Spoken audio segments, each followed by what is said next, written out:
Odbor za podelitev Ehrlichovih priznanj podeljuje priznanja zaslužnim Slovenkam in Slovencem ter ustanovam in društvom, ki s svojim delom, pogumom, vztrajnostjo, predanostjo in ljubeznijo ohranjajo spomin na bogato slovensko zgodovino in so nam v spodbudo, da to dediščino prenašamo naslednjim rodovom.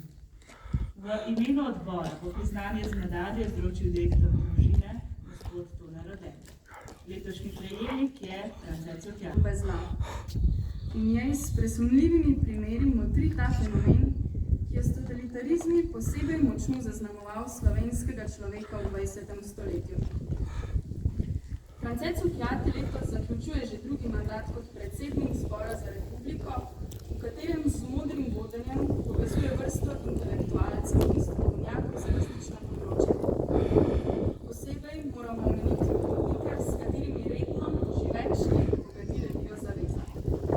V teh sestavkih zbralci deli svoje široko znanje zgodovine, filozofije, psihologije, medicine in teologije.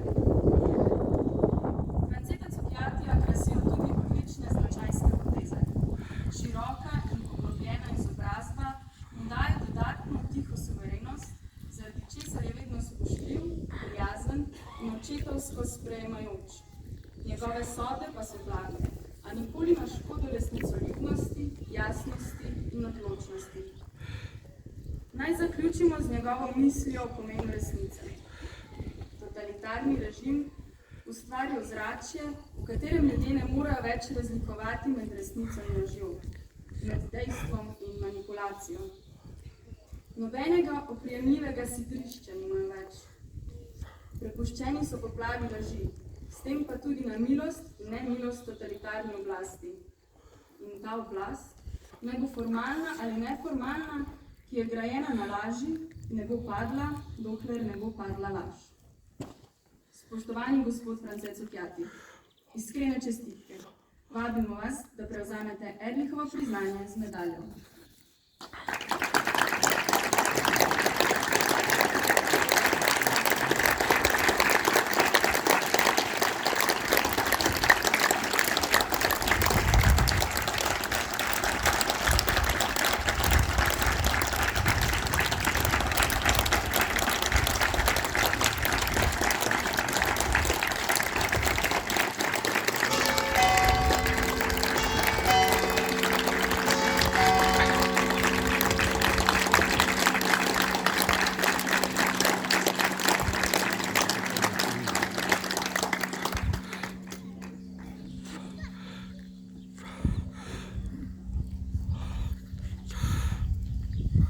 Izredno sem počaščen za to plaketo, za to priznanje, predvsem pa, da mi je to podeljeno v Šentjoštu.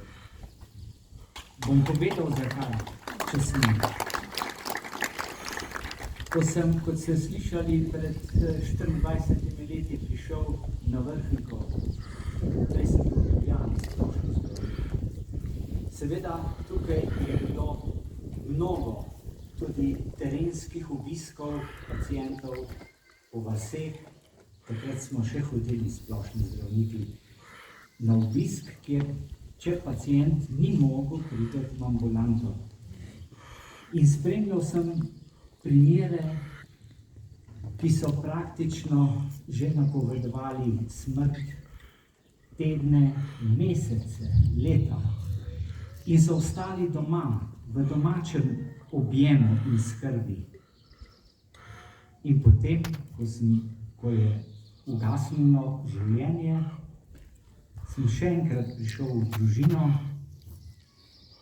in težko povem, zakaj sem čutil, da je to sedaj drugačna družina, drugačni ljudje. Pacient je umrl, ampak te ljudje so postali drugačni. V čem? Vsekakor bolj umirjeni, manj zaletavi, bolj zreli, bolj dobri. In nekaj tega sem tudi opazil pri pacientkah iz Šentjošta. In ko sem bral zgodovino Šentjošta v podrobnosti, kjer sem mogel, sem videl, da je tudi Šentjošt nekaj drugačen kot druge vasi. Drugačen. Zato sem vesel, da sem tukaj sprejel